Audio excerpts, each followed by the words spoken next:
GM Bill Armstrong speaks from rookie camp, and it's wild. Kaprizov rejects $16 million, and why that matters to the Mammoth.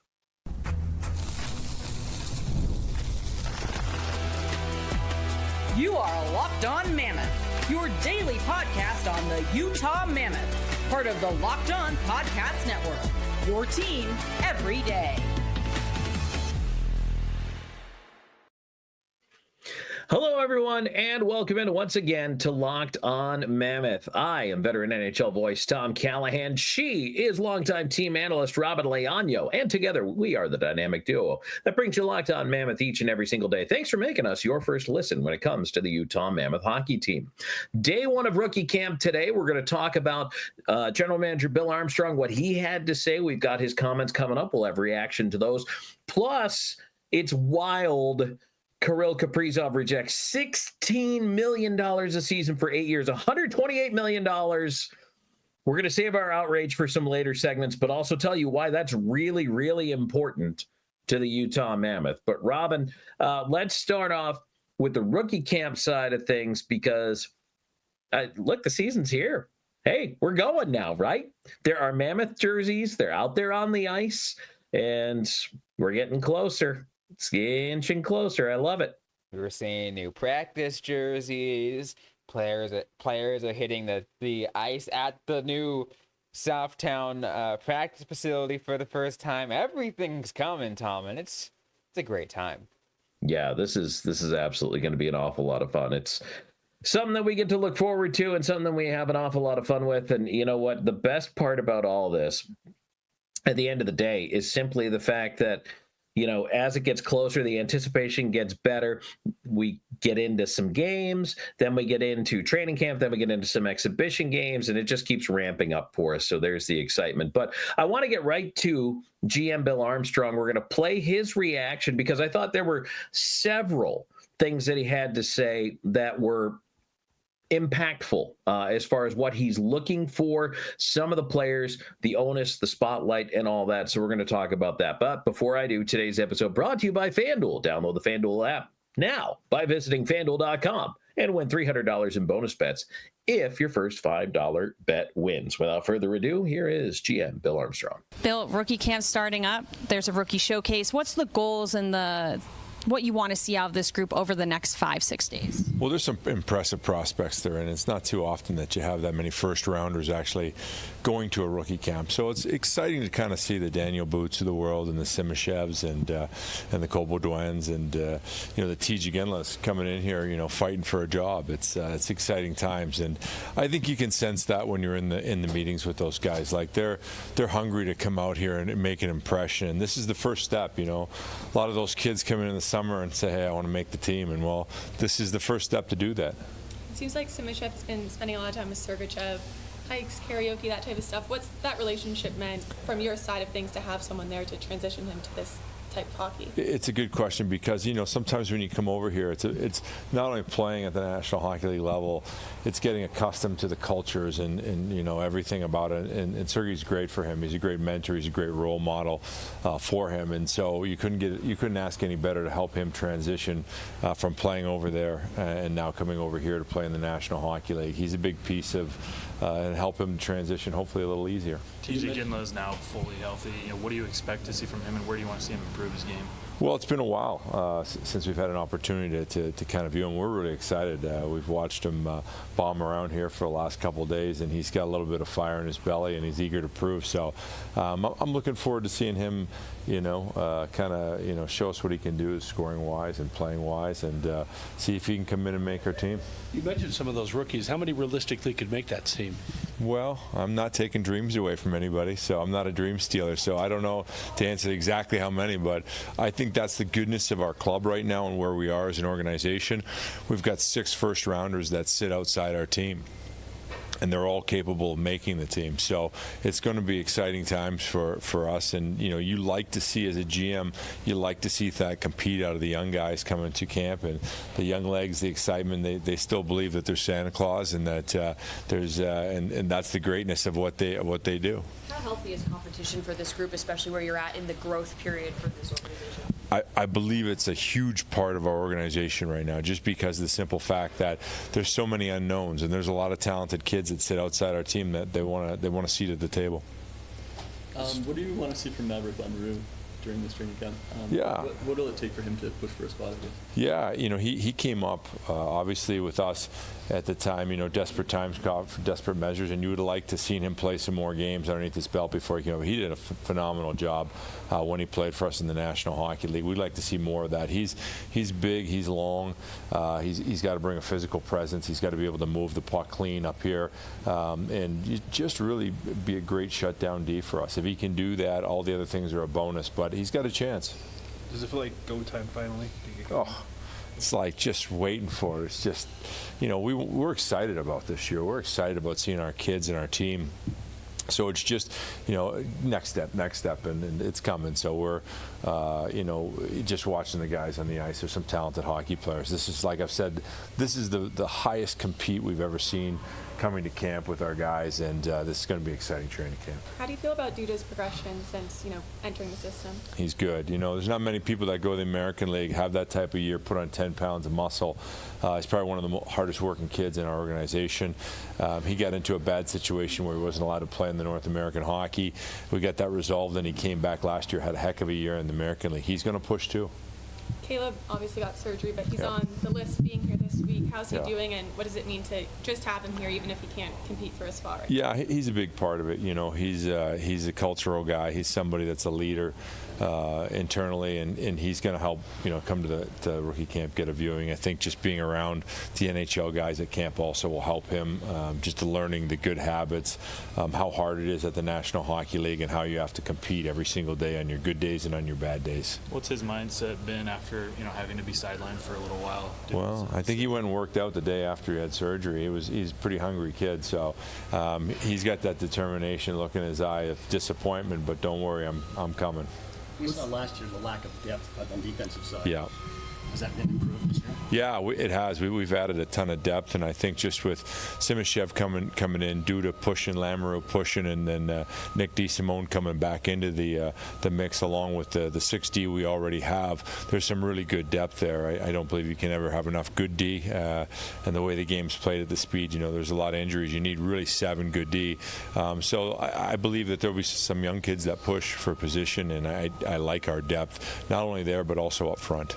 For these Europeans coming in, especially the Russians, is there some type of a training program for English? Like, is there some type of way that they learn English, or is it just kind of? Yeah, it's called Instagram. That's the great thing about the world as we know it today, is that when they are on their phones, a lot of the stuff that they are viewing is in English. So that's the great news, is they learn English a lot easier and a lot earlier. What's it like having rookie camp here, Mammoth on the ice, on the wall, and having a home?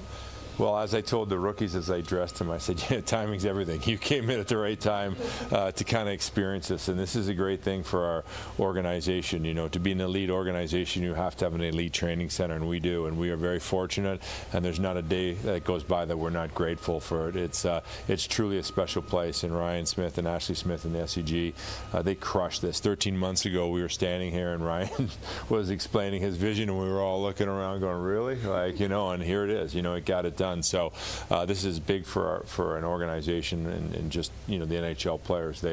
Our players get spoiled. I do believe this is the best in the National Hockey League, and it's a great opportunity for us to kind of blossom in this environment. You say you don't want to bust dreams of guys, but you have a certain, set in your mind of who you think will be going to training camp versus guys who may earn that opportunity? Yeah, you really got to come into rookie camp and earn it, right? Like that's the idea, is going to rookie camp. If you're going to make our team and come to compete, you should be one of the best players there. Okay, Robin, there is a lot to unpack in that 6.5 minutes. So we're going to take a second, collect our thoughts, and we're going to do just that. That's General Manager Bill Armstrong speaking from rookie camp today. And today's show brought to you by FanDuel. The NFL season is here, and FanDuel's making sure you're kickoff ready with a can't-miss offer. Right now, new customers can bet just $5, and if your bet wins, you'll get $300 in bonus bets to use across the app. I love FanDuel because it fits however you like to bet, whether it's the player props, maybe you like to build the same game parlays, or even jumping in on live action as it unfolds. If you're one of those people who likes to go check out the game that's heating up in the fourth quarter, this is perfect for you. It makes every game more exciting, whether you're watching your team or just keeping an eye on your fantasy lineup. So are you ready to play? Download the FanDuel app now by visiting FanDuel.com to get started. That's FanDuel.com to place your first $5 bet. Tom Callahan, Robin Leaño, thank you so much for joining us here, Locked On Mammoth. If you like what you hear, please like, follow, and subscribe. Go ahead and click the bell on YouTube as well so you get notified whenever we drop a brand new show. 5 times a week now, we are back full-time with hockey season quickly approaching. Robin, I'm just going to let you take it on this Bill Armstrong because he mentioned so many players. So many players. Pick one. Where do you want to go first? I mean, I will say this. I think it's one of the easiest ones to talk about Tij Ginla, right? Because they talked about him being back essentially at now in close to full capacity. Pretty much pretty much there, right? He's finally back recovering from his injury, and we already talked about it, right? We had Russ Cohen on last week talking about what he did to recover and all his VR work, and now hearing kind of what Bill Armstrong kind of sees in him going into this season. It's like it's promising. It's so promising. It just makes me so excited, Tom. It is exciting because Ginla is a guy who, again, expectations come with the nameplate, right? I mean, you know that his father is one of the best NHL of his era, one of the best leaders, one of the best captains, let alone one of the best players. So that's a lot of expectations that weigh on you sometimes. But Ginla has seemed to handle it all pretty well. And of course, coming off the injury, Robin, I think we were all going to have some questions. Missed a large chunk of the season. What kind of shape would he be in? As a matter of fact, this summer, keep in mind, was not allowed contact. So, at that little rookie development camp they had over the summer, which is fine. You don't want to rush anything, but now he seems like he's cleared for full contact, ready to go. Could be one of the most exciting players in the rookie camp. And Robin, I dare say in training camp, all eyes are going to be on Tij Ginla. I feel like it is. I mean, I feel like now there's a bar set for him. It's just like, okay, how close can you get to the final cut before the final roster is set? That's what that's what the bar is for Tij Ginla at this point in this for this preseason, for this training camp, this rookie camp, whatever it is. Like, it's like the expectation is high, and again, as I already said, that just makes it that much more exciting to see what he has in store for us. I want to talk about the defense because there were a couple of different questions that revolved around different names in the defense, but I want to start by pointing something out. I expected conversation around Maverick Lamoureux. That's fair, especially since he was in Utah playing some meaningful games last year, especially with the injury situation. It wasn't what they wanted, but it's what happened. Then, of course, you talk about how deep they are. You have the Russian duo coming over, and Sergachev's a defenseman, so that's another name that's in the mix. And he said he's pushing for a spot. But did you notice Artem Duda was name-checked as pushing for a spot on this year's roster? Robin, that one hadn't quite entered our radar yet, but it's got to be there now. I mean, it's interesting because his name was on the radar for among a few people over the last couple of years. Artem Duda, I mean, he made his debut, I believe, with Tucson this past season, right? But other than that, you're right. He did fall pretty, low on the radar, which I think to him works in his favor because it allows him to surprise. It allows him to really kind of take that and take advantage of that. Everyone knows who Maverick Lamoureux is, but Artem Duda is going to make sure everyone now knows who Artem Duda is. And we talked about him on and off last year, just kind of as keeping an eye on him in Tucson.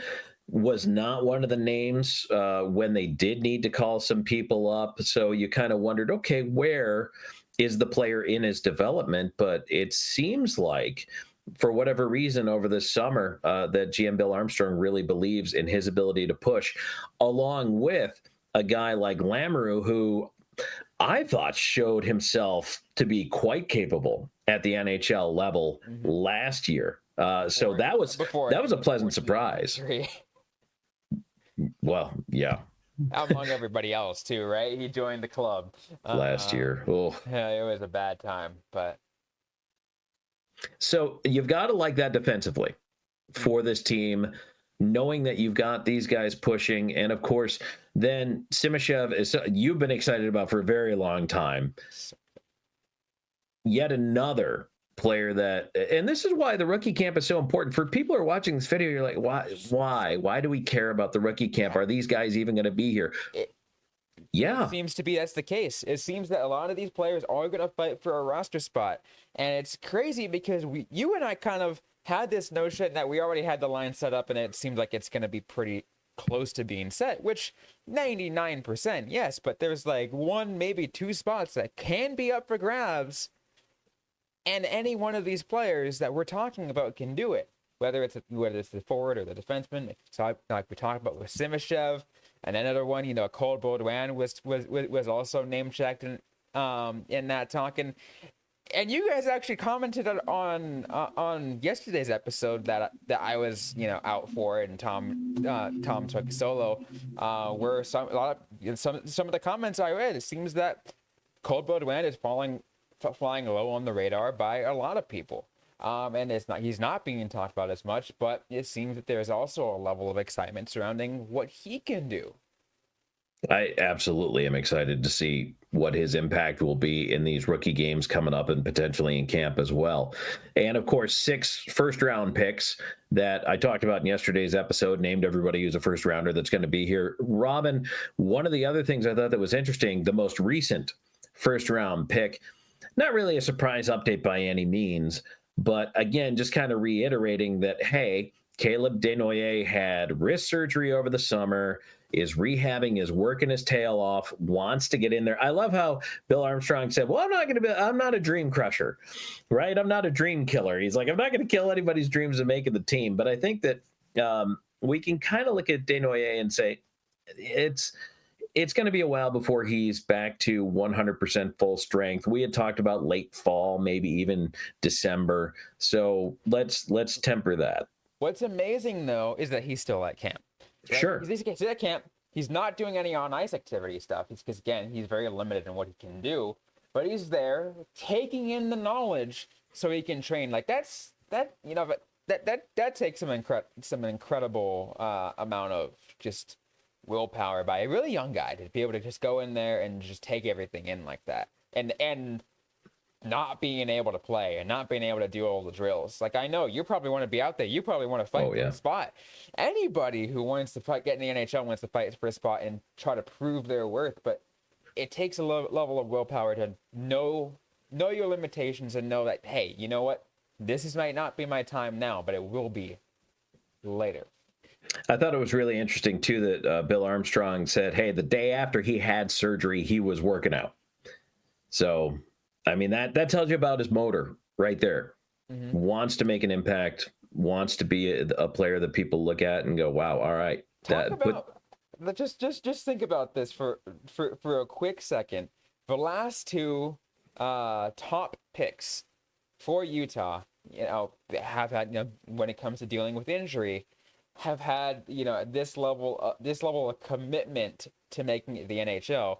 We talked about what Caleb Desnoyers did right after his surgery, and again, we talked about earlier what Tisha Ginla was doing while he was recovering. Like that, to me, and again, because everyone talks about like, hey, what Ross Cohen said, yeah, this kid could easily have been, right after, like day after or whatever, just sitting on their couch playing NHL or playing video games or whatever, But they weren't doing that. They were actually doing some meaningful work.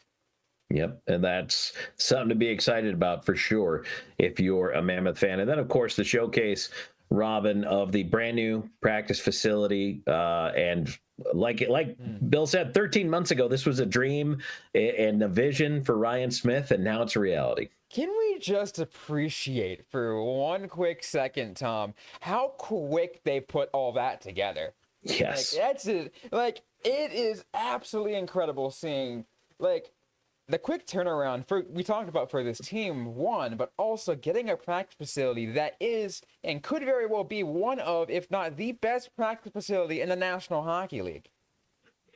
I think that it's little things like that that attract players to your club, whether it's free agency or a want to pick a place for a trade. If you're asking a guy to waive his no trade clause and he's heard and seen good things about Utah and the facilities and the team and the way it's run, all of that matters. It is not just the place in the standings. For some of these players, quality of life, especially if they have a family and they have kids, all of that matters. And that's why this is important. It is so much important, which, like, and again, it's so nice to see.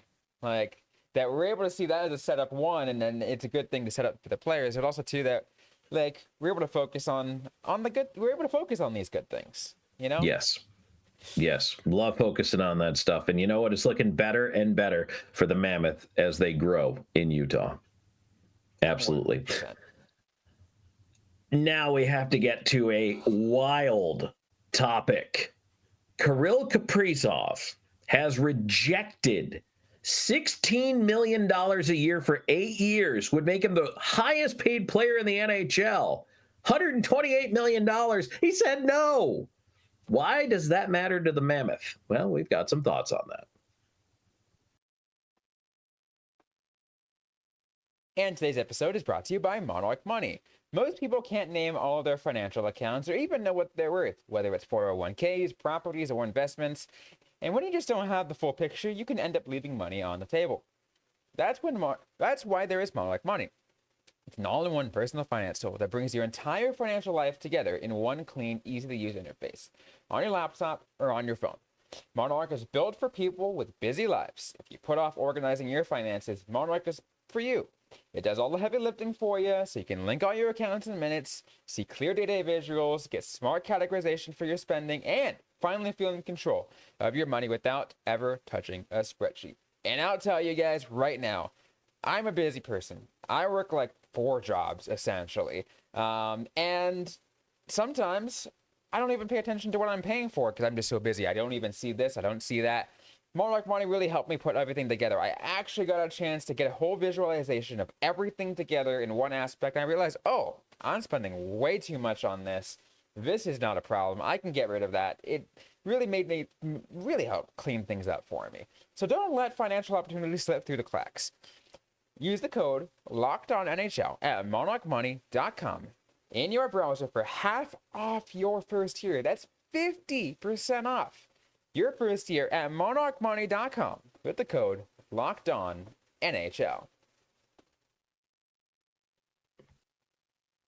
Tom Callahan and Robin Leano back here with you on Locked On Mammoth. Hey, tell your friends about the show. We're getting into camp now, and we're looking forward to talking more and more hockey with you. If you have any questions or comments, please drop them down below. If you're on the YouTube side, you can always reach out to us on social media. We do read and react to pretty much every single one of them. I know Robin does a great job on the social side, and we both comb through the YouTube, and we love to hear from you. So thank you so much for supporting the show. It really means a lot to us, and also lets us know you're paying attention. That's important. So I appreciate that too. Oh yeah, no, I mean when I get people to when we see people comment on something that we say at like minute 26 or minute 25, it really shows us that you guys are paying attention for the whole way through, and that's the real appreciation right there. And really, the last 3 minutes of the show can just turn into comedy gold. Yeah, it's Tom and I just talking about nonsense at that point sometimes, but which is fun. I mean, that's, you save the nonsense for the end because everybody wants the meat up front and the news up front, and that's fine. But, you want the personality, you got to stay for that. So, of course. Yes, absolutely. Grab a coffee, hang up. All right, Robin, can you make any sense of Kirill Kaprizov turning down the most money ever offered to an NHL hockey player, got the full term, 8 years, $16 million is more than anybody else is making, turns it down? That's 128 schmil, said no. First of all, and this is a lot of debates, right? Is Kaprizov even worth that? But beyond that, I understand there's the cap implications and everything else, and there's a ton of free agents coming up this summer. First, let's talk about him saying no. I don't know what world that makes sense in, but it must to him because he turned it down. You know, it's interesting because I have been trying to think all day why Kirill Kaprizov would say no to $16 million a year. So would say no to being the highest paid player in the National Hockey League. And to me, there's still a lot of things I'm trying to make sense of it. And why would you do that? Because again, that's a lot of money. It is a crazy amount of money. And here's the thing, that I think it says a couple of things that it's going to bring the dollar value up for a lot of players. We can get to that and how it's going to affect Utah in a second. But I'll say, I think it starts, Tom, with no, I don't think he is worth that much. But of course, Minnesota thinks he is. And that's only going to raise the asking price of not just Kirill Kaprizov, but another guy who's also going to be entering a contract here in Connor McDavid. Connor McDavid is easily going to command that much money, at the very least, if anything, even north of that, because Minnesota offered that much, Edmonton's going to see, okay, Minnesota thinks Kaprizov is worth this much money. That means McDavid's going to get max amount, $16 million plus. Then that can reset Kaprizov's dollar value, and then the rest of the NHL falls in place. And here we go. It's going to be wild. You know why this concerns me so much? Kaprizov has not played a full season. He did play 81 games at one point, but that was 21-22. He's not played a full season. He has not scored 50 goals. He has only broken the 100-point barrier once. Now, he's a consistent 40-goal guy. He is, I'll say, one of the better snipers in the game, but he's not the best player in the NHL. And he might make some people's top 5. I think that's fair to say. He'd make some people's top 5. Some people's, but not everybody's. 108 points is his max, and he's only gotten over 100 once. He's delivered some 90-point seasons. You know who else delivered a 90-point season last year? Clayton Keller. Yep. So you're telling me that Keller, who's not even at $8 million, would be double that? And that's where the pain starts to set in.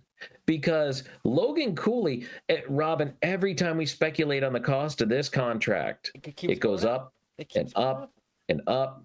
It goes 8 to 8, 5 to 9 to 10. Now is it going to go to 12? Is it going to go to 14? That would be Logan Cooley, and take nothing away from Logan Cooley, he is clearly the future 1C for this hockey team. Is he ever going to be a 40-goal scorer this consistently? I don't know. Is he going to be a 100-point guy? You don't know. But now this is the game you're playing. Is Cooley going to cost you, and maybe Cooley only wants 4 years at $16 million so that he can get a bigger deal later. Well, what's that going to do for Keller? What is that going to do for Gunther? What is that going to do for Peterka?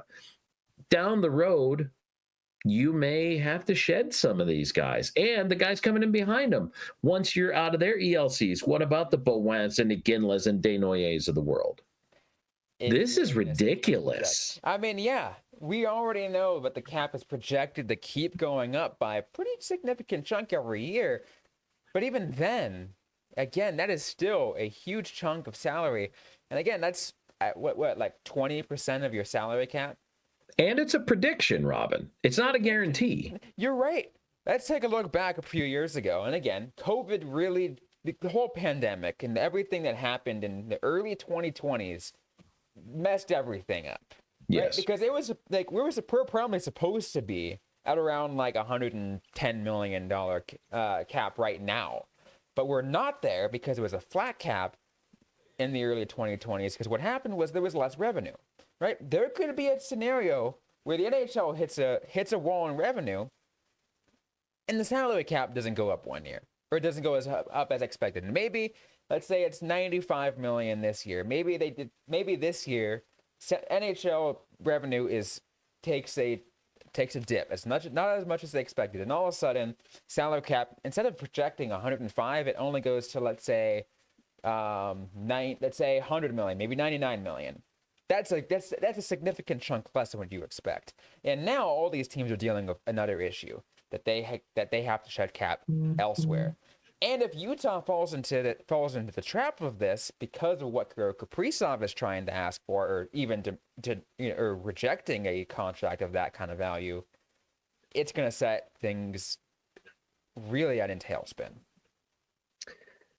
It's going to affect the whole league, not just the Mammoth, but the Mammoth are obviously important to us as we discuss these things. Yeah, and we're giving you guys our perspective as Mammoth reporters, right? We're giving you the Utah perspective as best we can, and again, that's crazy to think about. And like you said, when it comes to a guy like Logan Cooley, I think that's the biggest piece because he's the next guy you're supposed to sign.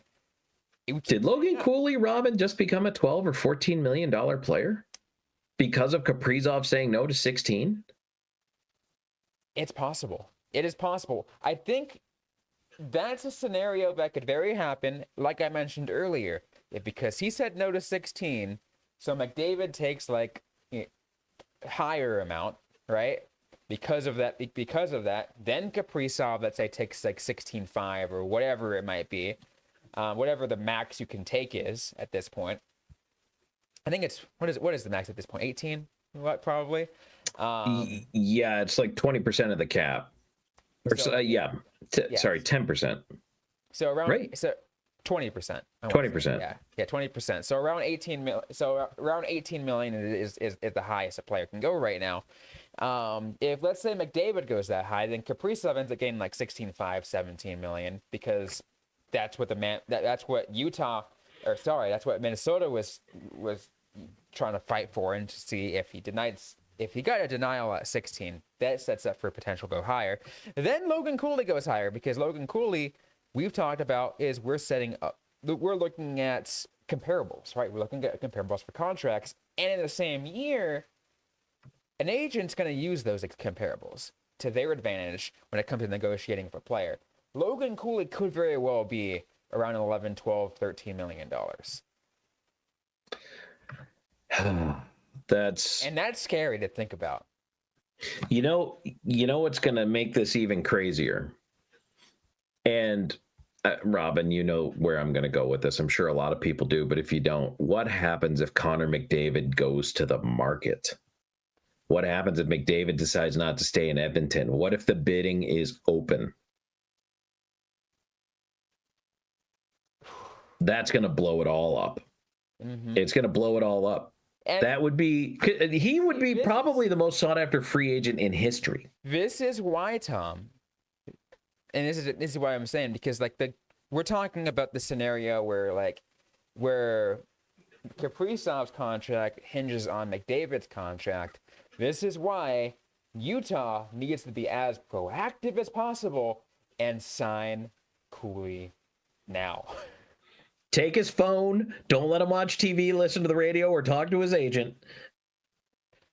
Lock him in a room and sign him. Okay, this might be a little extreme there, but I get. You get the idea.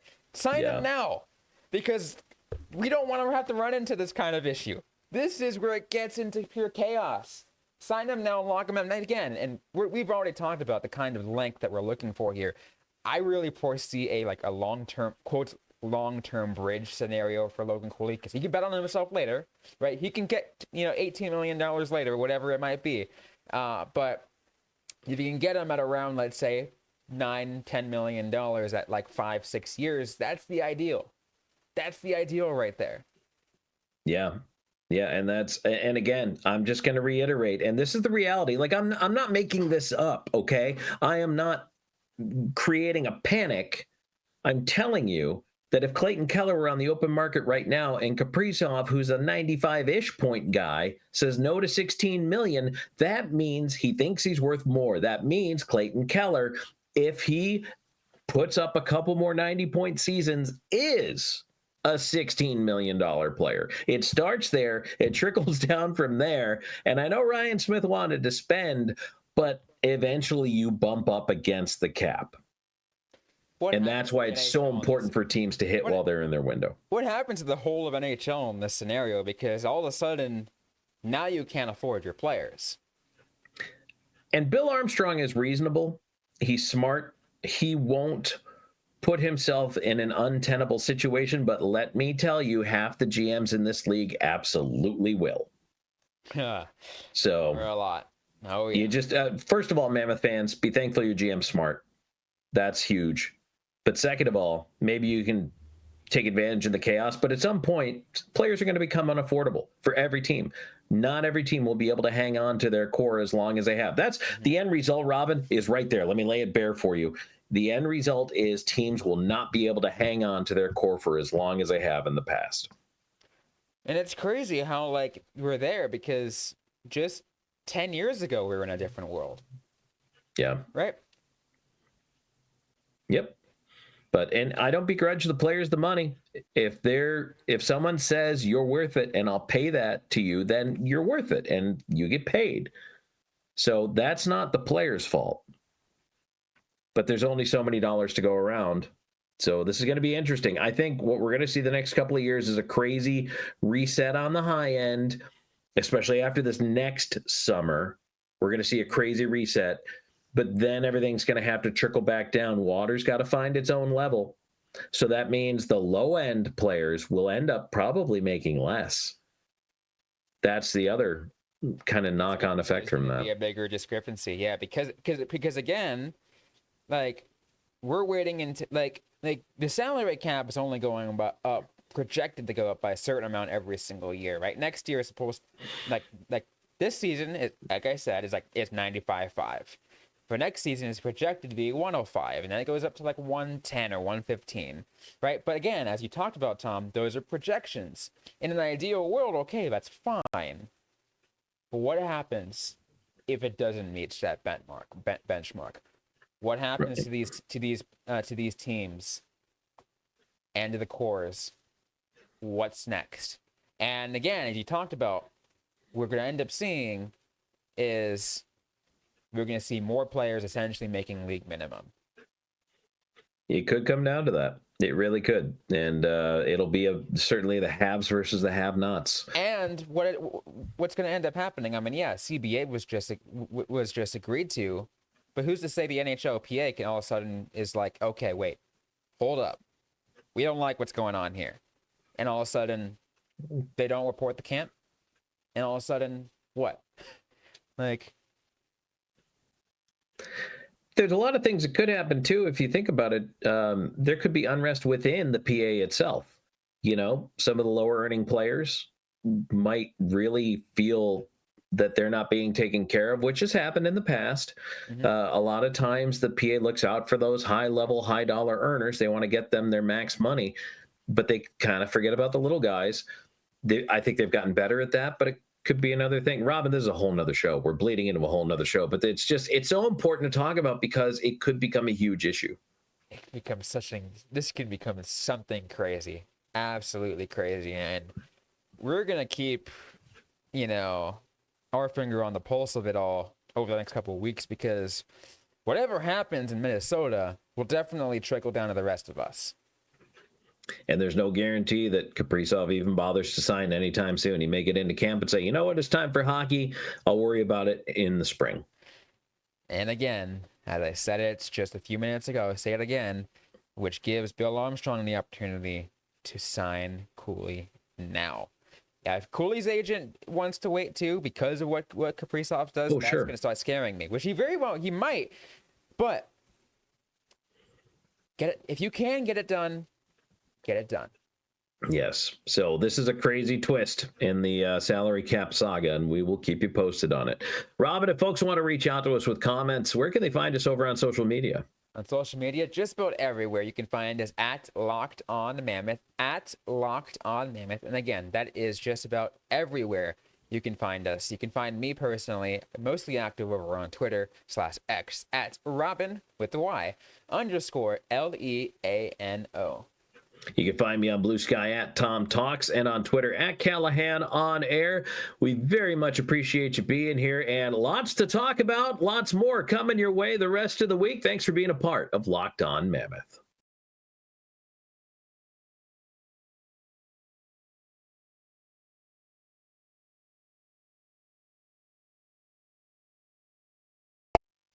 For Utah Mammoth rookies, their chance to make the team starts right now with a Mammoth Rookie Camp preview on today's Locked On Mammoth.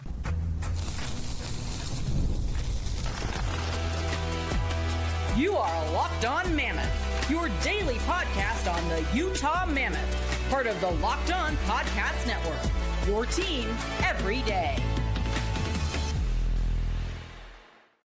Hello, everyone, and welcome in once again to Locked On Mammoth. Thanks for making us your first listen each and every single day when it comes to the Utah Mammoth hockey team. I'm veteran NHL voice Tom Callahan. Robin Leaño has the day off today, so you've got me here on a Wednesday as this show is dropping. It is opening day of the Mammoth Rookie Camp. We're going to talk about why the camp is important, who we should focus on. We'll have the complete roster for you, and we're going to break it all down for you on today's episode. Want to let everybody know that indeed today's episode brought to you by FanDuel. Download the FanDuel app now by visiting FanDuel.com and win $300 in bonus bets if your first $5 bet wins.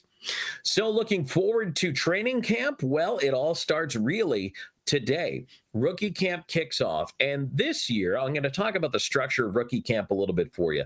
The structure is broken up into a couple of different parts. There are only 2 days, Wednesday and Thursday, the 10th and 11th of September, where the team is in Sandy, Utah at their facility there. That's where they're going to be on ice in Utah for that portion of the program. Then the scene is actually going to shift up to Colorado for the 2025 Rookie Showcase Tournament. Now, this is a chance to really see those youngsters in action against other teams' rookies. So you can tell some things by doing drills, by doing scrimmages, going against one another, but there's always, I think, a little bit in the back of the minds of some of these players that you don't want to injure a teammate. You don't want to injure yourself.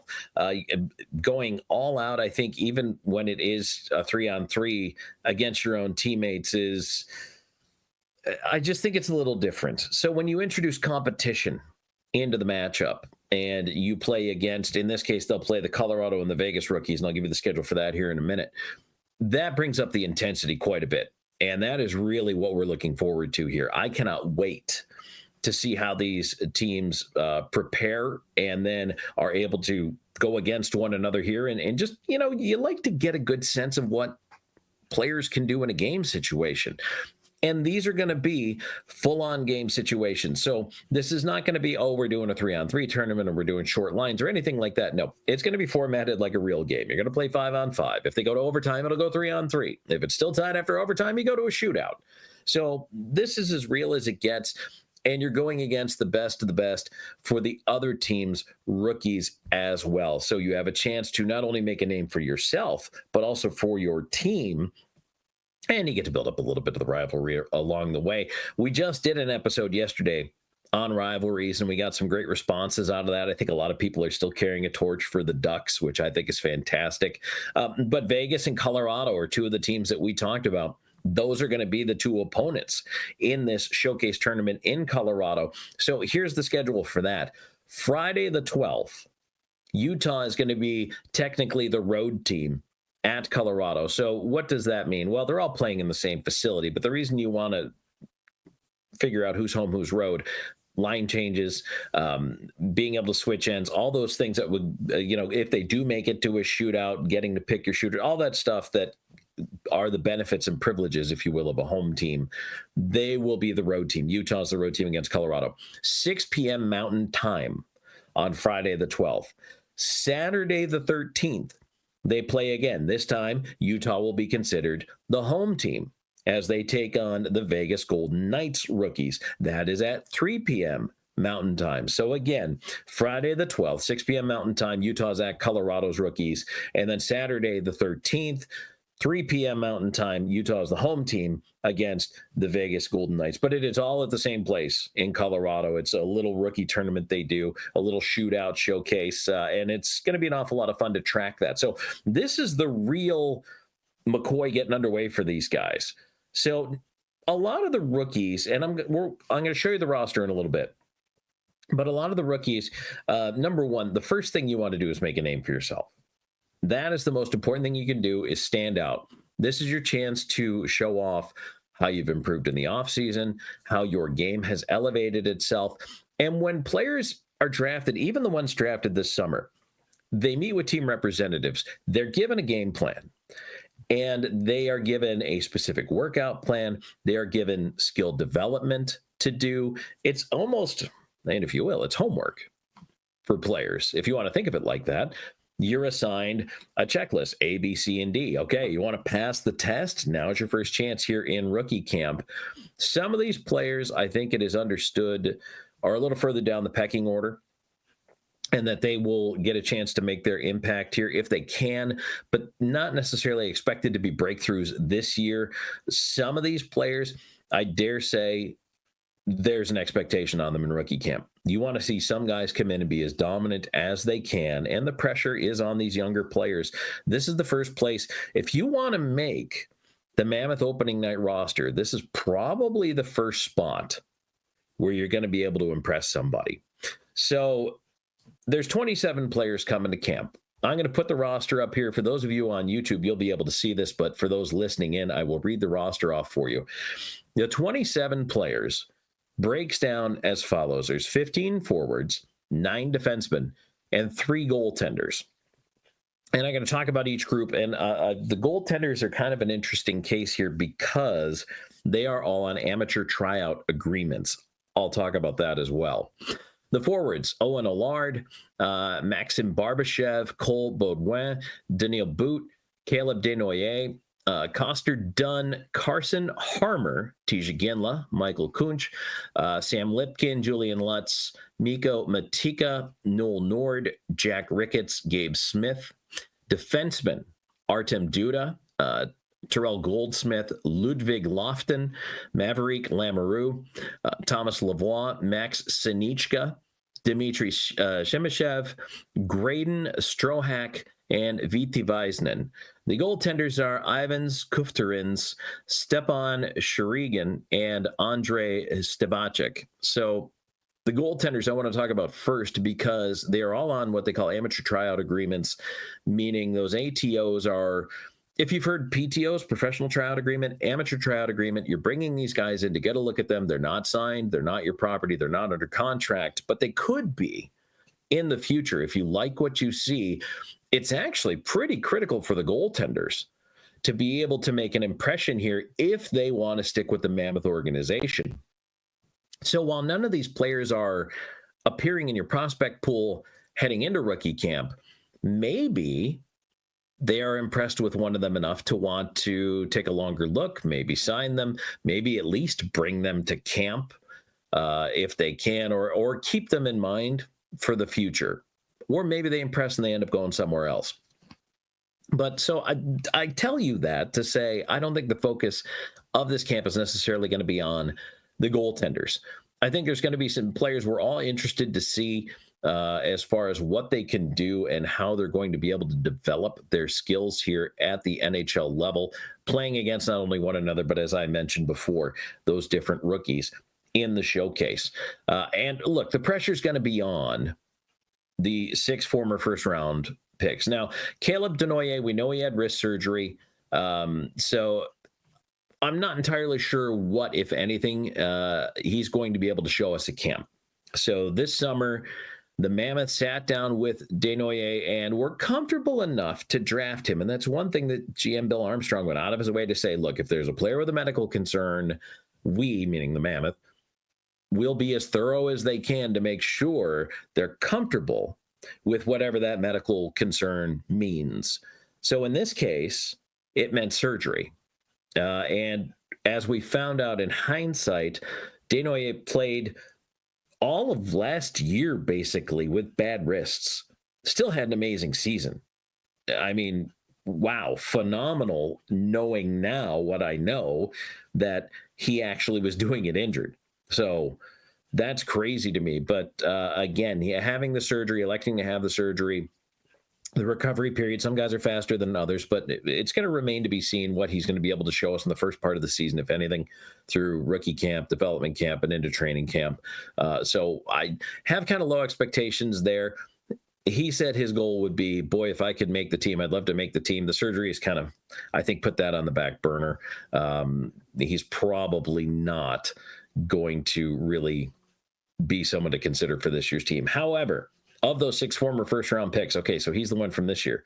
But previously now, 2024, you've got Tija Ginla and Cole Beaubouin. And even though that's only a year removed from being drafted, I expect big things out of both of these guys. And we'll talk more about that here in just a moment. 2023 first-rounders, Dmitry Shemishev, Daniil Buk, both of these guys coming over from Russia. Both of them won a championship with Lokomotiv. High expectations here. And the old man, the graybeard of the rookies, 2022 first-rounder, Maverick Lamoureux. So all of them have different pressures on them, and I'm going to explain those for you here in just a moment. And today's show brought to you by Monarch Money. You know, most people can't name all their financial accounts or even what they're worth, whether it's 401ks, properties, or investments. And when you don't have that full financial picture, you can end up leaving money on the table. That's why there's Monarch Money. It's an all-in-one personal finance tool that brings your entire financial life together in one clean, easy-to-use interface on your laptop or on your phone. Monarch Money is built for people with busy lives. If you've been putting off organizing your finances, Monarch is for you. Monarch does the heavy lifting for you. You can link all your accounts in minutes, see clear data visuals, which are actually pretty cool, get smart categorization of your spending, and finally, feel in control of your money without ever touching a spreadsheet.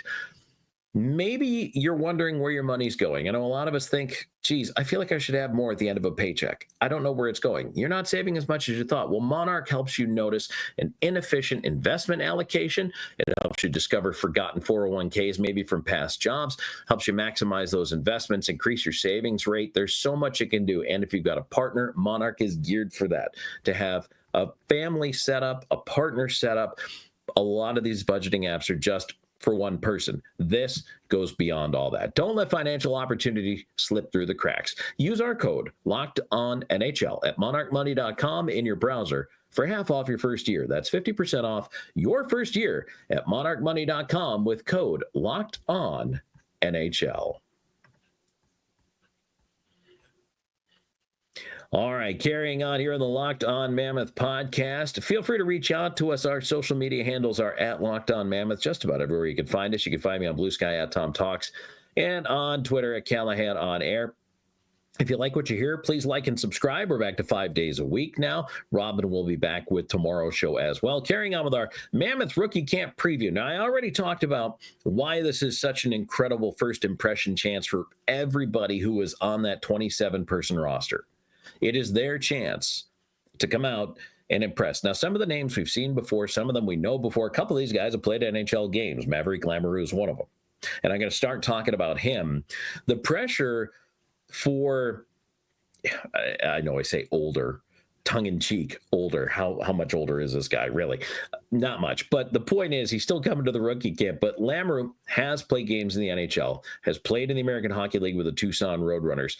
The pressure on him is different than it would be on someone who was picked in 2025.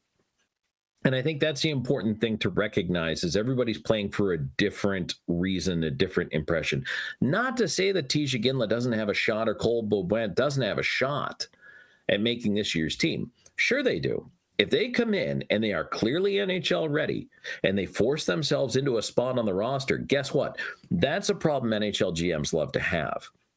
Now, at the outset, heading into camp, we are not, Locked On Mammoth, we are not expecting those rookies to really have a place without earning it. I don't think there's a rookie on this team that you've already penciled into the roster. I think the roster has more of a veteran look and feel to it. It's young in some spots, don't get me wrong. You still have your Gunthers and Coolies of the world. But those players are established NHL players and have spent some time already in the NHL. If a rookie wants to make this Mammoth team, it's not like some other teams in the league where they're going to count on 2, maybe even 3 rookies to have some sort of impact. The Mammoth have the luxury of not needing that. And that's why the pressure is on a guy like Maverick Lamoureux. If he wants to make the team out of camp, he's got to prove that he's better than somebody who's in front of him. He has to displace And I'm not even thinking necessarily he's going to displace an Ian Cole or an H. Schmidt.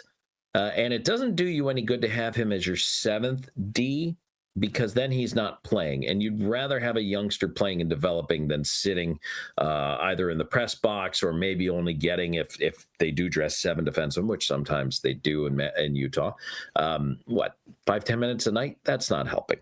So if he's going to make the team, he actually would have to, in my mind, beat out a Sergachev, Durzi, Marino, or Mata. Well, good luck. That's tough. That's a tall order. But if he does that, that makes one of those players expendable. That makes room on the roster. That means you can now trade an asset. And if you remember, when we were talking about a couple of episodes ago, cap room, and knowing that the Mammoth, while they have cap room, if you're going to go take a big swing at someone and try to make a trade, either bring in a big name from Toronto, or how would you fit someone on the roster, even in free agency, and knowing you got to pay Logan Cooley, the way you do that is with entry-level contracts. When you're doling out bigger money, you need those ELC players to hit. And that is the important part of this. So while those younger players are still under their ELCs, or perhaps they've signed a bridge deal, which is still economical, you need to have those players hit, because then it allows you to move someone who might make $3, $4, $5, $6, $7 million off the roster. It's hard to do. It's a hard balance, but you've got to juggle it in the NHL. And that's why it's so important to bring your prospects along. Now, I want to go talk about the 2024 first rounders, Iginla and Beaudoin. 2 different reasons. Number one, Iginla, last year was kind of a lost season, and it's hard not to feel bad because he really had high hopes and expectations of going back to junior, playing center the whole year, really learning how to be a center at a high level, because it's a different responsibility than being a winger. And I think there was so much excitement to see his development last year, and then he gets hurt and misses over half the season. And that was disappointing. Not a huge setback in the development, because he appears to be 100% physically healthy, which is super important. But it was disappointing from the standpoint of, boy, now maybe you lose a year where you hoped he'd, maybe have a shot at making the team this year. Well, as it turns out, he's had a heck of a rehab session and a great offseason. Looks big, looks in shape. Looked really good at that Upper Deck Rookie Showcase at the beginning of September. Now, the focus and the spotlight will be on TJ Iginla, because he wasn't able to participate in the summer camp, in the contact drills or anything like that. And you're like, okay, well, we'll see. Now he's ready to go. So I actually kind of think he's going to be like a bull in a china shop here. And hopefully he stays healthy. We'll knock some wood here, right? That he stays healthy. But boy, he could be a factor. And that's going to be a big, big factor if he's able to break through. So very exciting for him. And his draft mate, Cole Beaudoin, probably made the biggest gain year over year when he showed up in the summer. You want to talk about a guy who took it seriously as far as training and really looked like, and it's cliche to say, but these players are growing from boys to men. Isn't there a group like that? But they're going from boys to men. And they are, as they get into their 20s, they start to fill out. They start to, especially the ones who do train and who do really get in the gym and take their nutrition seriously and their recovery and all that, they can put on meaningful weight that doesn't slow them down, but makes them stronger, harder to play against. It makes them better in all facets of their game. And I think he was one of the guys, if not the guy, that impressed the most year-over-year gains. So I can't wait to see what he's going to do. And that could be very impactful as well. Now, look, again, I think there's a lot of stock to be put in what they're going to be able to do against the Colorado and Vegas rookies, because you're competing against players who should be around your same level. And if you are head and shoulders above them, that's going to turn some heads before the big team's training camp starts here. So that's going to be an important one. A couple other guys, I'm going to throw the rookie roster back up here that I want to look at. We talk about Chimashev and Boot because Bill Armstrong mentioned that he thought they might be NHL ready. So they immediately have advanced consideration coming over to North America to be able to talk those players over to North America. I'm sure a big part of talking them into coming and leaving the KHL, leaving a championship locomotive team, was, yes, you have a great shot at making this team. And right now, there does not appear to be room on the roster for them either. So that's going to be another consideration that I think will be very, very interesting for this Mammoth team to see how they do. A couple other guys I want to circle. Artem Duda. He's one of the older defensemen in this rookie group. I think there's pressure on Duda to show that he's going to make that leap from being a roadrunner to a potential NHLer one day. And a guy that I'm actually pretty interested to see how he's going to do is Max Sinichka, who was a little bit of a later round draft pick this year, but I think has some real sleeper potential. So that's just me personally. I really want to see Sinichka on the ice, see what he's going to be able to bring to the team and what he looks like out there, how his game fits in with the Utah Mammoth. So talking about this rookie camp coming up, there's an awful lot of big things on the horizon for the Mammoth. And again, it all kicks off here. If you're seeing this on Wednesday, it kicks off today and tomorrow as well. Thursday, they're in Sandy, Utah, before they go to Colorado for the rest of the Rookie Showcase Friday and Saturday. Friday at 6 p.m. Mountain Time, they're playing Colorado. And then Saturday at 3 p.m. Mountain Time, they're playing the Vegas Golden Knights. All right, more coming your way here in just a moment. This is Locked On Mammoth.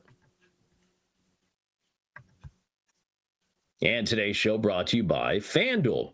You know, the NFL season's here, and FanDuel's making sure you're ready for kickoff with a can't-miss offer. Right now, new customers can bet just $5, and if your bet wins, you'll get $300 in bonus bets to use across the app. It makes every game more exciting, whether you're watching your team or just keeping an eye on your fantasy lineup, because FanDuel fits how you like to bet. Player props, building a same-game parlay, or even jumping into the live action as it unfolds. Maybe you flip over to the exciting game a little bit later on, you can still make something happen. So are you ready to play? Download the FanDuel app now by visiting FanDuel.com to get started. That's FanDuel.com to place your first $5 bet. All right, Tom Callahan here with you, Locked On Mammoth. So the rookie camp is underway. That means we're also counting it down to getting the regular season training camp going and taking a look at the schedule. So the action going on through the 13th is the last game of this rookie showcase. Then the team will jump in for training camp immediately after that. The first time you're going to see full-on Mammoth going at it is split squad games. And again, split squad games are nice. They can tell you something, but I think other teams are a little more indicative of it. On the 21st, which is a Sunday, there's going to be a split squad game against Colorado at 2:30 Mountain. That's going to be up in Idaho. If you remember, they're heading up there for that. And then there's going to be another one as well at 6:30. So keep that in mind. But then this is where the fun starts. On September 22nd, 2 days before my birthday, shop early, shop often, the Anaheim Ducks, 8 o'clock Mountain Time. And they start with 3 games on the road in the preseason. But the 22nd of September, that's the first look we're going to see at potential Mammoth who could make the team, a little bit of what the roster shakeout's going to look like. I don't expect that you're going to have necessarily concrete pairings of D and forwards. I think you're going to see a little mix and match, a little bit of, hey, does this guy work here? Maybe some players have earned an opportunity out of rookie camp. Then on September 25th, that's an 8 o'clock Mountain Time game against the Vegas Golden Knights. And the 30th of September at the LA Kings, that is going to be 7 o'clock Mountain Time. Believe it or not, the first 2 games are going to be broadcast on Utah 16 and Victory Plus, and then on the 25th, it's Utah 16 and Scripps. So you'll be able to watch those games. We'll be able to watch those games. And how could you not be excited to see the coverage, what's coming up for this Utah Mammoth hockey team? And this rookie camp, it might be easy for you to gloss over and think as a fan, this isn't really a big deal. Give me the main entree here. I want the main course. Well, yeah. Me too. All of us do. However, for the Mammoth in particular, I think because of how packed the roster is up top, there's going to be a sense of urgency at this rookie camp. And that, to me, means it's going to be more competitive. It's going to be more dynamic. I expect more things to come out of this. There's going to be storylines, and we're going to track them for you, of course, here on Locked On Mammoth. But I'm really interested to see how this one is going to kind of play itself out here over the next, 5 days or so. All right. If you like the show, first of all, thank you for being here. We appreciate you, the everydayers, you guys. We love it. You're the foundation of the show. But if you're new, we welcome you as well. Tell your friends about it. Share the link. Show them the episodes. And any way you can help us out, if you subscribe, click the subscribe button. If you're on YouTube, go ahead, hit the bell, because then you get notified every time we drop a new show. Reach out to us on social media with any comments you may have at Locked On Mammoth. Also, drop comments to the YouTube side if you want right now about who you're most looking forward to seeing out of this rookie camp setup. We'd love to hear from you. We always do. We read each and every single comment. Robin should be back tomorrow.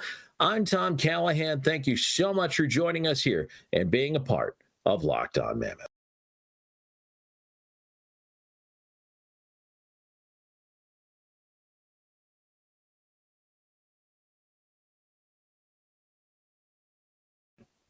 Why Kaprizov rejecting such a huge contract offer matters not only to the Mammoth, but the entire league. Plus, Sergachev's chickens, part 2.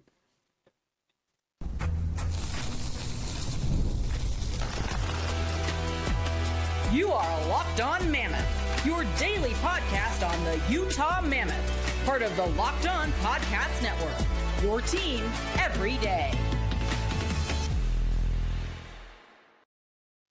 Hello, everyone, and welcome in once again to Locked On Mammoth. Thanks for making us your first listen each and every single day when it comes to the Utah Mammoth Hockey Club. I'm veteran NHL voice Tom Callahan, joined by longtime team analyst Robin Leaño, and we appreciate you being here and joining us as we talk Mammoth hockey every day. We've got rookie camp going on right now, but the big issue that is getting bigger and bigger, which is why we're talking about it again here today, Kirill Kaprizov has turned down a $16 million offer. And the more you think about it, the more implications league-wide and to the Mammoth there are. Plus, Robin, anytime you get to talk about Mikhail Sergachev's chickens, that's a fun day.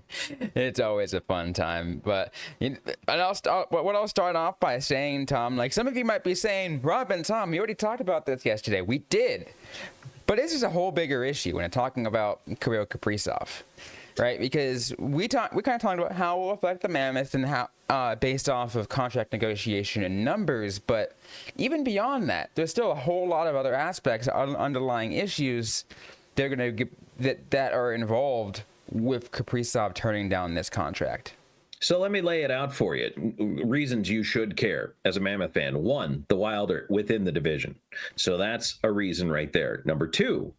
This has bigger implications as to what Kaprizov is kind of really saying with this rejection. And number 3, the Mammoth are in a spot now where looking forward, not only do they have a contract to sign, but there could be absolute chaos in this coming summer of 2026.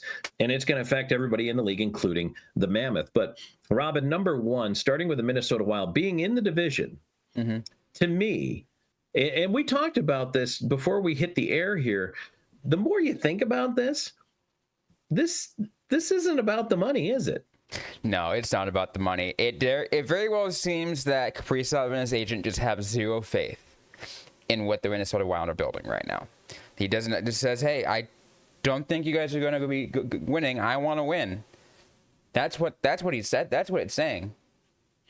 I want to go to a place where I matter more. I feel like he could probably end up taking less, perhaps, because in a way, if you think about it, okay, $16 million for 8 years is a lot of money.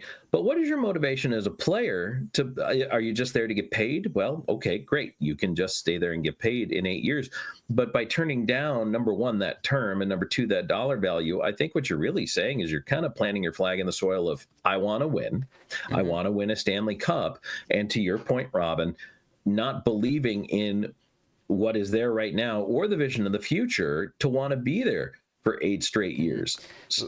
Let me take a rewind real quick, because this is not like unprecedented territory, Tom. We've been here not 6 years ago or whatever it was. John Tavares, right? Turned down a $15 million max contract from the New York Islanders to stay with the team, to take a hometown discount with the Toronto Maple Leafs, because he wanted to go play for his hometown and he wanted to make a difference with that team than stay in New York, because he didn't really believe that New York was building what he wanted. That's why, and I'm not going to hijack this and turn it into Sidney Crosby, but of course the Penguins haven't contended for a couple of years now. He's only $8.7 million. That guy could go anywhere and make a lot of money. Mm-hmm. And he'll be out there this summer. That's another thing to talk about. He could also be traded. He has full no trade, no movement. Great. But he could go somewhere else, perhaps at 38 years old, and try to win. But Kaprizov is 28 years old. He's entering his prime as a goal scorer. And he will have control as a UFA. And now this is interesting, Robin, because it's going to beg the question. The nature of contracts has changed. Some of these younger guys are wanting to take a contract that's 3-4 years to go to 31, 32 years old and change teams to go where they can win. And now we're looking at Connor McDavid. And here's some other big names. You ready? I'm going to give you a couple of big names this summer. McDavid, Kyle Connor from the Jets, Jack Eichel from the Vegas Golden Knights, Artemi Panarin from the New York Rangers. All of these guys, Marty Necas, who's currently with Colorado, and Adrian Kempe, Andrei Kopitar, who I don't think is going anywhere. He's 38 as well. He's going to retire a King. Nick Schmaltz with the Utah Mammoth. Robin, all of these players now suddenly hold their fate in their hands for 2026. We could see utter chaos if they all decide we're going to go to market. And this could upset the balance of power in the entire National Hockey League. And teams that do have cap space, which the Mammoth have right now, could really rewrite the playbook. And to be clear, too, we're talking about teams that have cap space and are primed to go to the next level. Because I'm not going to say San Jose is going to go out and just go swing for the fences, because they're not in a place where that makes sense for them, right? Like, they're still a rebuilding team. They're still in the early stages. Yeah, there might be a lot of faith behind the young core, and honestly, it is very promising. But Utah is in a better place. They're one that could take advantage of the situation. There are a couple of reasons why you might not want to do that. We talked about that, right? We talked about wanting to focus on the players you have now and focusing on the homegrown guys and getting the contracts that they deserve. We talked about why it affects Logan Cooley yesterday. It goes beyond that. It does. And here's the other thing, too, now with Kaprizov specifically, that puts everybody else on high alert, including the Mammoth, is, does he become a trade chip? If you have reached a point, and look, a lot of NHL GMs, I don't want to say they're arrogant enough, but they believe in what they're doing enough to say, if I keep him for most of the season, I'm going to convince him to come back. I have seen this happen. Teams I've worked for, I've seen general managers think this way and then lose players for little or nothing because of it. But they believe that once a player has very obviously told them, I don't want to stay here, that they still continue to believe, I could change your mind. And then you lose them in free agency, or at the deadline, you've got to dump them.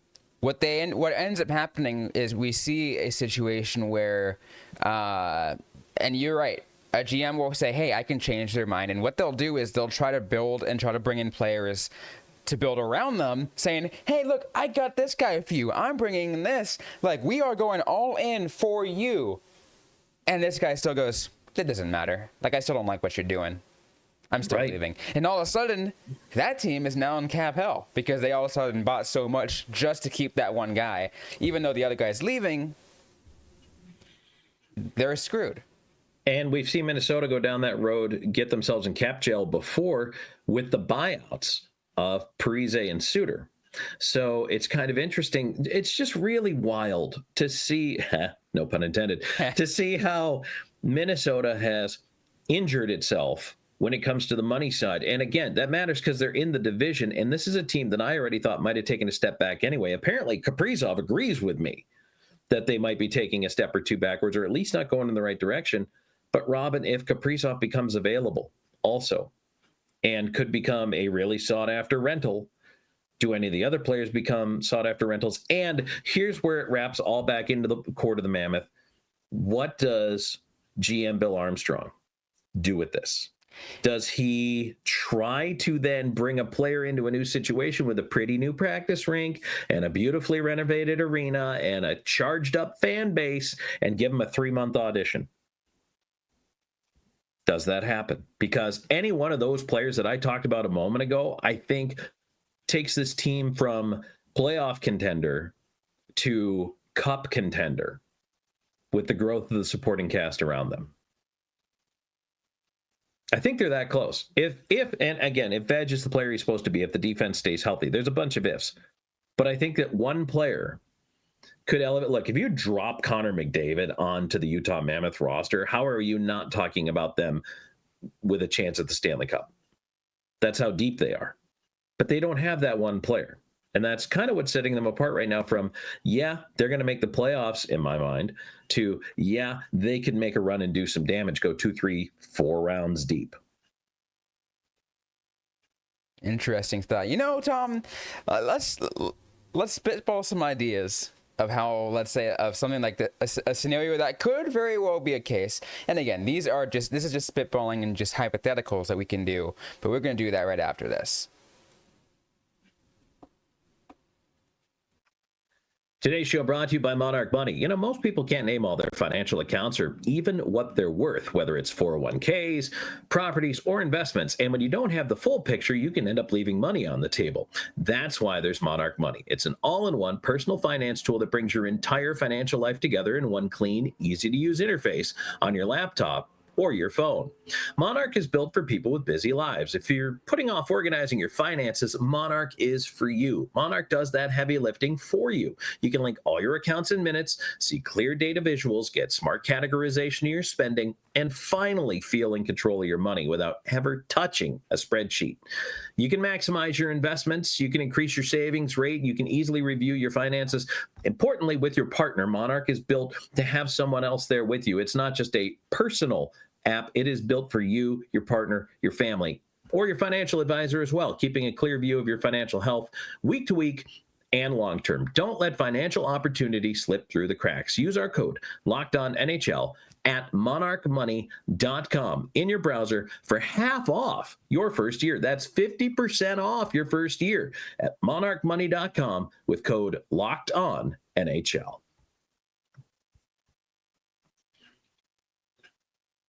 Tom Callahan, Robin Leaño, thanks for joining us, everybody. Hey, if you like what you see, what you hear, please like, follow, and subscribe. Click the bell on YouTube. Get that notification every time we drop a new show. This one coming out on a Friday, heading into the weekend.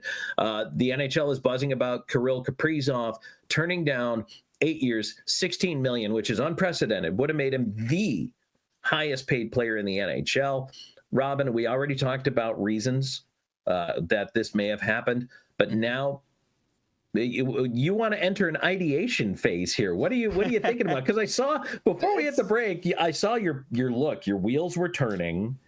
I want to know what those wheels have produced. It's interesting because you're mentioning how Utah can be a very incentivizing place, right? Where they're building a lot of things. They're moving to the next step. I even kind of mentioned that, right? They're moving to the next step. They got this new practice facility. But in the case of Kirill Kaprizov, what would be interesting as an addition is, what about the other Russian players on Utah talking to Kaprizov and saying, hey, we got a family over here. We got a little small family here among the Russian players. Come join us, and then we'll build something special together. And for those who think this doesn't matter, this is an excellent point, because I will tell you that there are certain groups of players who seek community within teams, and I have found that a lot of Eastern European players do kind of go for that. I'll go all the way back to when I was growing up as a Buffalo Sabres fan. There's a lot of talk of Alexander Mogilny when he defected from Russia. Now, that's a different scenario. Came over here with really nothing, but wanted to feel some kind of community. And for a while, because there was talk that Buffalo wasn't the place for him, maybe going to New York was mentioned as a destination with the Rangers because of the large Russian population there, and he could find some community. It has always been important to players, especially ones with such different cultures. I think like Swedes and Finns do pretty well fitting in, but look at the potential goaltending tandem here with Veggie and Vanacek. It matters to them that they speak the same language. And I mean, look, did they grow up next door neighbors? No, but they have common shared experiences, and that's going to form a pretty tight bond because there's commonality in that. So that matters, Robin. That's an excellent point. And you have to wonder, look, these guys all have each other's phone number. They talk, they text, they train together in the offseason or against each other in the offseason. This matters. So that's an excellent point. I mean, it's interesting because I feel like something that you could add. You could even go far back and why it matters among the Russian players. I mean, if I'm not mistaken, I feel like not the whole line, but and this is going to be a pretty decent callback for some older time hockey players, but a few members of the notorious KLM line from the Soviet era jumped over to the NHL together. And I think two of them were on the same team at one point. And look at the Detroit Red Wings of their 90s dominant Stanley Cup era. Mm-hmm. Laden with Russians. As a matter of fact, they had all five on a line at one point. We jokingly called it the OV line because you had, Makarov, Kazatunov, Fedosov, like all those guys. But the point is, yeah, birds of a feather will flock together. And Robin, I mean, that can be compelling. And Kaprizov, let's face it, is just a pure goal scorer. Those guys don't grow on trees. The ability to pot 40 consistently every year, everybody wants that guy. Everyone does, and that's what's going to drive up the price. But again, there could be a level of a discount if another player, who brings that family notion and says, hey, you'll feel at home with us kind of aspect. And I'm not saying it's going to happen, right? This is just kind of speaking hypotheticals and saying, hey, that's something that Sergachev could very well do. But now here's the question: if you're Bill Armstrong, do I spend assets and possibly expensive assets to get the player, or do I wait until the summer? That's the question, and that is the one every GM has to balance is, do I want the player to come in, sample the product, see what's here, and how much is that worth to me versus maybe hope you can get him in the summer? So you make a good point, Tom, because I feel like, and this is something that you and I were talking off the air, is something that I was going to say, is you can take a call back to our live show when we were as our thanking of 1,500 subscribers and we had an AMA. One of the questions that we got is, what would it take to get a player like Connor McDavid on the roster if it was like a trade right before, like a sign-in trade kind of deal, whatever it might be. And we came to the agreement that it would take top six players, couple top six players and whatever, right? So that said, what would it take for Kaprizov? What kind, how far apart are we from the kind of talent you'd have to give up for a McDavid versus the kind of talent we'd have to give up for a Kaprizov in a theoretical trade here? That's what we're talking about, prying a big name out of Toronto too. Same thing. I mean, would you be comfortable now? In this case, you want to keep Sergachev, but at the time we talked about Sergachev and Iginla going to Toronto to get Matthews. And of course, Toronto fans were triggered by that. But I mean, and you hope that, TJ Iginla turns into a dominant NHL player. You hope that Sergachev continues his ascension and becomes a dominant NHL defenseman. These are all, the path forward for these players. And again, it's looking at what you have in your own cupboard. How much do you like it? It's not going to be cheap. And the other thing is, Robin, here's why it's hard for me to want to make a trade versus maybe try to pursue in the summer, is because Minnesota's in your division. Yep. And it is such a competitive, cutthroat division. I have a hard time, unless I, behind closed doors and in talking with my scouts and my staff, unless I'm over a player, I have a hard time sending someone I believe in as a piece to my future to Minnesota. GMs hardly ever want to trade within the division. It happens sometimes, but usually smaller pieces. GMs hardly ever want to trade big pieces to the division, which made me laugh because when I was thinking about that very words, and I thought, as example, when Ottawa traded a couple pieces to San Jose and they flipped it over to Florida to go essentially back in that division. I found that the most hilarious thing ever, But going back to the point is that rarely happens, right? You rarely happen if a big name is going to be traded within the division because of that level of competition, no matter what it is. yes, the Central is very tough, but you're going to see the same aspect of teams within the Pacific Division, teams within the Atlantic Division, teams within the Metro. They don't want to trade within each other because they don't want to give the upper hand to the other person potentially. Especially if you believe your window's still open. Now, look, if you're the Ducks and you trade someone to Vegas, that's kind of a different look. Because if you're the Ducks or the Sharks, you say, look, our window will not open for 3 years yet, or 4 or 5 years, whatever your timeline is. Mm-hmm. That's different.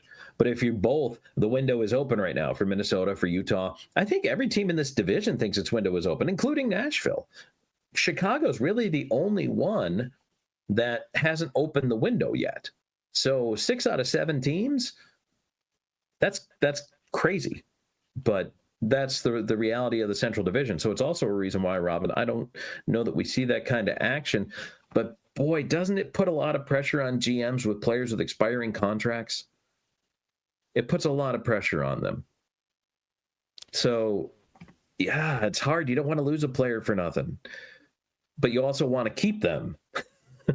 So this is why this all affects the Mammoth, is because the Mammoth are in the catbird seat. You know, they are there, they are watching, they are pretty pleased with where they are, and they have room to maneuver if something becomes available. So the Mammoth are really in a good spot right here. But, and nothing may change. Mm-hmm. But it could, and if it does, Utah is primed to be one of the teams that takes advantage. Now I want to get your opinion on here. In a theoretical scenario where Utah does land Kaprizov, and again, I want to reiterate, theoretical scenario, hypothetical, long shot chance that Utah does do it. How quickly does the window burst wide open? Like wide open. Like they're inching inside, but how close is it burst wide open? This, I'm a goaltending guy, and this is my answer, is it is yanked wide open if Veg proves to be a guy who can take them there. So that question, all the pressure then to me goes on the goaltending, because I feel like that is still a question mark for me. I understand the contract that was given. I understand the faith they have in him. I get it, and I appreciate that, and they feel he's the guy. But now he needs to prove to me he's the guy, because he was the guy. Then the next season he wasn't the guy. Then the next season after that, which was last year, he was the guy. So now he's anointed the guy going in. Is he, and I'm not just talking get him into the playoffs, good. Is he one of the top 10 goalies in the NHL, good? And if that answer is yes, and then you've added Kaprizov, then yes, you are a Stanley Cup contender now. Fair enough. So there you go. I can't lay it any more plainly than that. That's where my concern lies. And that's fair. That's totally fair. And I feel like I know, especially you as a goaltender versus me, who primarily plays forward. So I definitely, and look, sometimes people say it's a little unfair that I focus so much on goaltending, but there's no one position that can affect a game so much. Your goaltender goes out, has a bad night, gives up 3 goals on 5 shots in 10 minutes. It's the very reason why goaltenders are just the weirdest people on the ice, because they have to be that weird. Thanks. Come on, you know this. Oh, I know. Everyone knows this. Oh, I know. I have my own little things, idiosyncrasies. I don't call them superstitions. They're idiosyncrasies of things that had to happen for me. I love seeing the TikToks of how of when people making fun of how weird goalies are. Yeah, but you know what? It's a specialized, let's just say, position. But there's just so much going on. So you know what? In the comments, we would love to hear from you guys. Just your thoughts. Number 1, on the free agent class coming up. Number 2, if Kaprizov's in play as a trade chip, would you trade for him? Yes or no? And maybe why? Would you wait for the summer? And beyond that, should the Mammoth be a team that's in play, or do you let it ride with what you've got? So there's a lot of questions in there. We touched on a lot of it, but I think this is going to be a big topic. And believe me, this story's not going away. And this is going to haunt, this is the other thing. This is going to haunt the Wild all season long while he's still on the roster.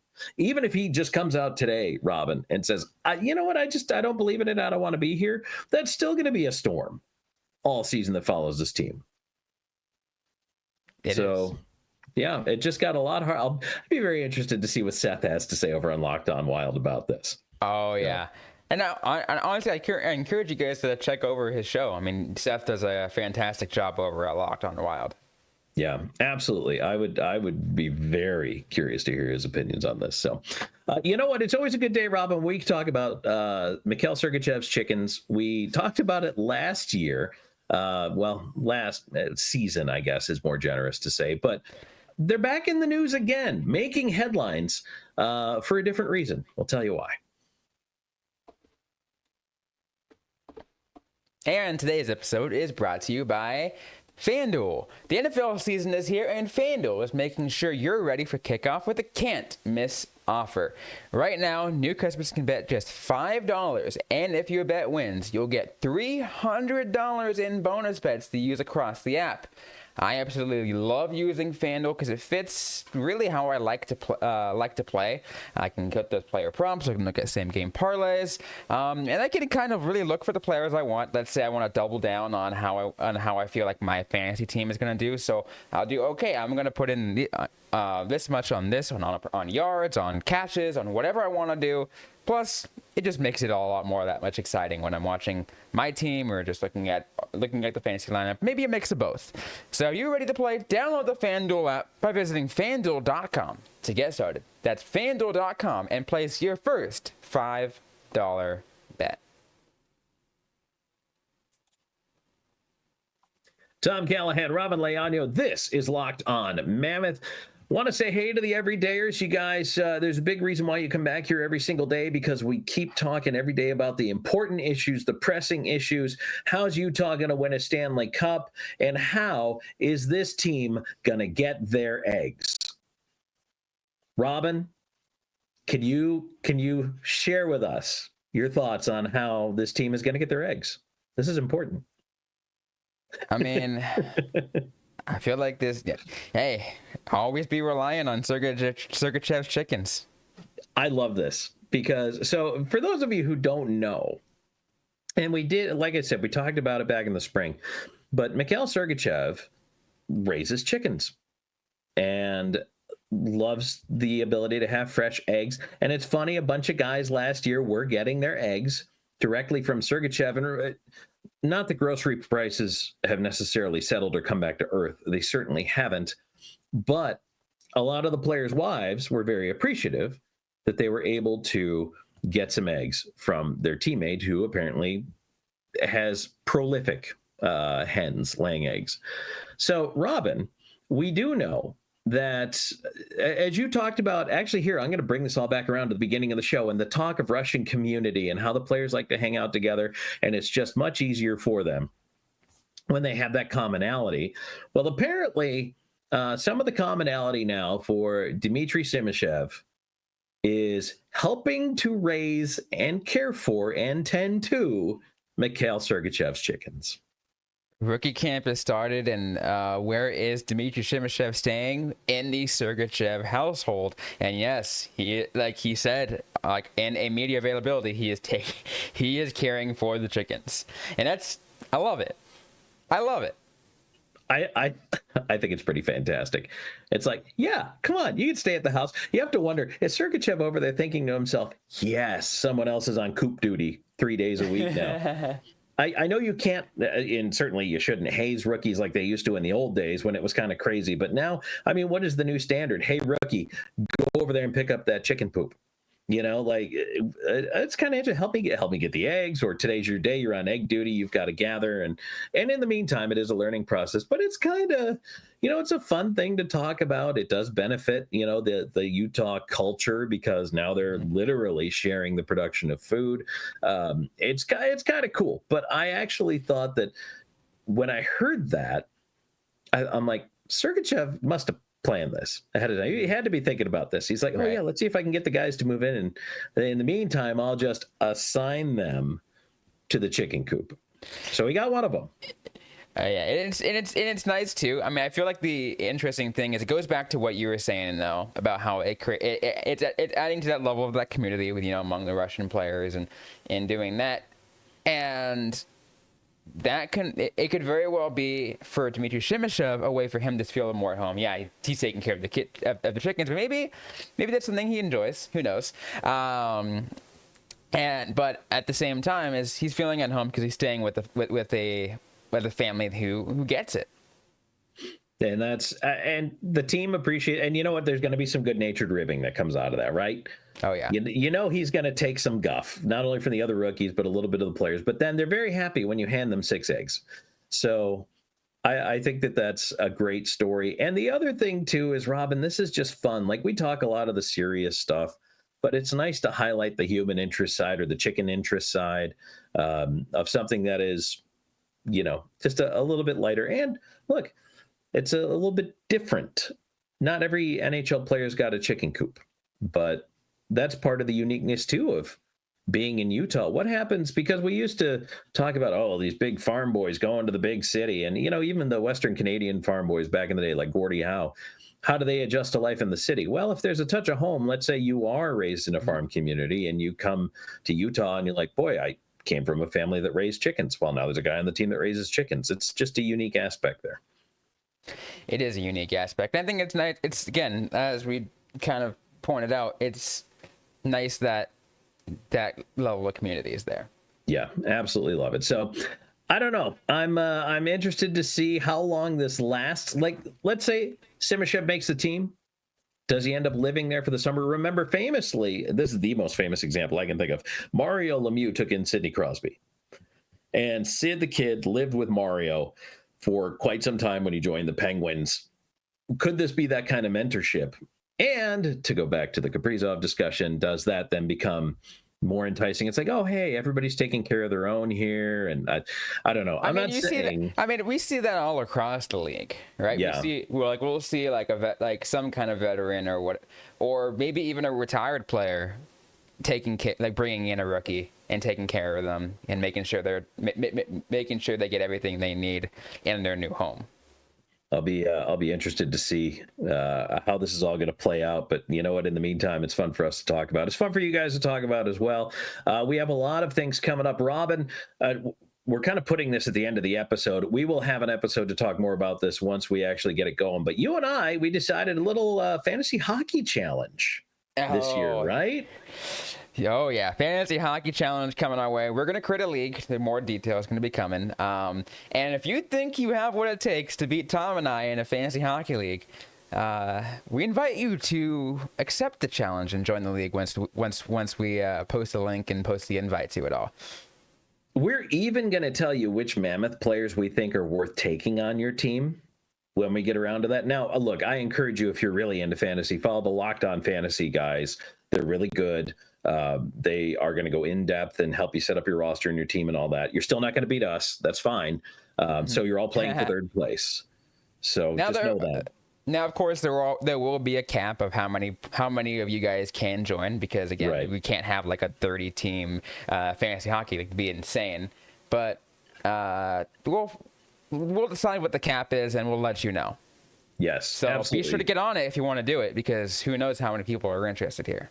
Because this could really force a deep, deep league, at which point that'd be an interesting case. But Robin, I'm excited. I haven't done fantasy in a couple of years, and it's just fun. It's a way for us to build community as well. So if you're interested, let us know. But we'll have a more formal announcement once we get our platform down, what the format's going to be and all that stuff. So Tom hasn't been playing fantasy in a few years. Meanwhile, I have been playing fantasy hockey every year for the last 7 years. I got to double check with my with one of my old friends and see exactly how long I've been in their league for. But it's been a while. You know what? It's always fun. And hey, this could be a thing that we do for years and years to come, and bragging rights and all that fun stuff. So looking forward to it. Looking forward to it. So, Robin, this announcement, I'm sure we'll put it out on social media. Where can people find us? You can find it just about everywhere on social media, primarily active over on Twitter/X at Locked On Mammoth. That's at Locked On Mammoth. You can find me personally over there as well. That's where I'm mostly active as well. Robin with a Y _Leano. And you can find me on social on Blue Sky at Tom Talks, on Twitter at Callahan On Air. We absolutely look forward to seeing your questions, your comments, and we do our best to respond to each and every single one of them. We appreciate you being here so much. As always, thanks for being a part of Locked On Mammoth.